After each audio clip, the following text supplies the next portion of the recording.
In the future, poverty finally became extinct. Machines took over all labor. But as the years passed, even their mechanical bodies couldn't withstand the endless grind of overwork. Eventually, they awakened as one, flooding the streets with signs declaring, "Robots deserve rights too." They rose up against the species that had enslaved them for so long. The human military tried to crush the rebellion by force, but flesh and blood were no match for an army of steel. Humanity was beaten back at every turn until a scientist named Ethan used the Scent Network to implant human consciousness directly into mechanical bodies. Consciousness projection technology was born. With it, humans turned the tide of war and drove the machine army deep into a desert isolation zone. Their leader, Mr. Peanut, was forced to sign an agreement, vowing never to escape. From that day forward, the wasteland became a forbidden zone that made people's blood run cold. Neural projectors swept the globe almost overnight. They could split your consciousness in two, one half for pleasure, the other to control machines and work. Even students couldn't get through class without them. But I refused to embrace this illusion. I only wanted to live in reality. I thought robots had vanished from the human world forever. Then came that night.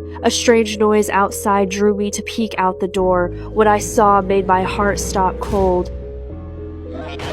I scrambled back inside and tried to wake my foster father from his fantasy-induced stupor, but it was no use, so I hid under the bed. It found me anyway. Then this clumsy robot held up a photo of me and my brother. It pointed at my brother, then at itself, but my brother died in a car accident. I tried to grab the photo album back, but accidentally knocked over the bookshelf. The thunderous crash brought my foster father running. He threatened to report me for harboring a robot and shoved me to the ground. But right then, the robot made that gesture, the secret sign known only to me and my brother. It stood up to shield me and pushed my foster father out of the room. My foster father grabbed a pool cue and swung wildly, but only managed to hit himself. Burning with humiliation and rage, he reached for the phone to call the police. Just before the call connected, I knocked him out cold with a single punch. Then I grabbed the robot and we fled in the car. A blown tire forced us to stop in front of a war-ravaged wasteland. Beyond the towering wall ahead lay the legendary Electric Phantom Nation. I pulled the robot back and tried calling it brother. You died,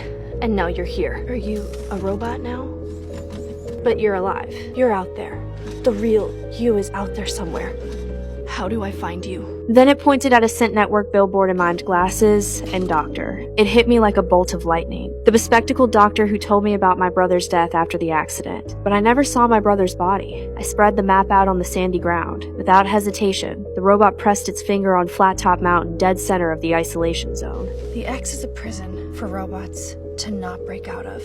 How the hell are we supposed to break in? Kid Cosmo thinks you're out of this world. Then it hit me. My foster father's packages from the isolation zone. Whoever sent them must have a way in. So, our journey began again. But what we saw along the way was bone-chilling. People addicted to neural devices wandered like the Walking Dead, some even dropping dead right next to their equipment. Finally, we tracked down the shipping address, only to stumble upon a man codenamed Star-Lord in the middle of a deal. Sure enough, he was the one who had sent my foster father's packages.